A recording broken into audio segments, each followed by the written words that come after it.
MLA பதவியை ராஜினாமா செய்தது ஏன் என விளக்கம் கேட்டு 4 பேருக்கு சபாநாயகர் ஜே.சி.டி. பிரபாகர் நோட்டீஸ் வழங்கியிருக்கிறார். இது தொடர்பான கூடுதல் விவரங்களோடு இணைகிறார் எமது செய்தியாளர் மகேந்திரன். வணக்கம் மகேந்திரன், உங்களிடம் இருக்கும் தகவல்களை சொல்லுங்க. சட்டமன்ற உறுப்பினர் பதவியை ராஜினாமா செய்தது ஏன் என விளக்கம் கேட்டு சபாநாயகர் நோட்டீஸ் 4 பேருக்கு நோட்டீஸ் அனுப்பியிருக்கிறார். அதிமுக சார்பில் போட்டியிட்டு வெற்றி பெற்று 4 சட்டமன்ற உறுப்பினர்கள் தங்களது பதவியை ராஜினாமா செய்திருந்தார்கள். இந்நிலையில்தான் உங்கள் மீது ஏன் நடவடிக்கை எடுக்கக்கூடாது என 7 நாட்களில் விளக்கம் அளிக்க கோரி இந்த நோட்டீஸ் ஆனது அனுப்பப்பட்டிருக்கிறது.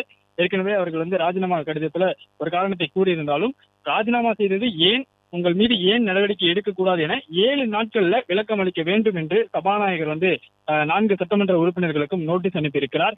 4 சட்டமன்ற உறுப்பினர்கள் ராஜினாமா செய்த நிலையில இந்த விளக்கம் கேட்டு இந்த நோட்டீஸ் ஆனது அனுப்பப்பட்டிருக்கிறது.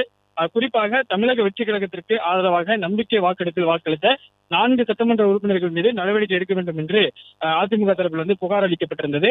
அவர்கள் மீது அவர்கள் அளித்திருக்கக்கூடிய புகார் மீது நடவடிக்கை தொடங்கிவிட்டதாக ஏற்கனவே சபாநாயகர் பேட்டியில் தெரிவித்திருந்தார்.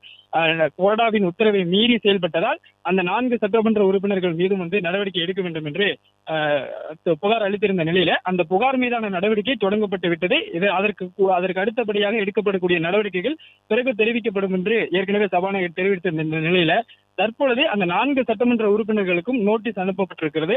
7 நாட்களுக்குள் உங்கள் மீது ஏன் நடவடிக்கை எடுக்கக்கூடாது என்ற விளக்கத்தை சபாநாயகருக்கு அளிக்க வேண்டும் என்று சபாநாயகர் அந்த 4 சட்டமன்ற உறுப்பினர்களுக்கும் நோட்டீஸ் அனுப்பியிருப்பதாக தகவல் வெளியாகி இருக்கிறது. பிளே ஸ்டோர் மற்றும் ஆப் ஸ்டோரில் இருந்து பாலிமர் செயலியை QR கோடு மூலம் பதிவிறக்கம் செய்யுங்கள். செய்திகளை உடனுக்குடன் பெறுங்கள்.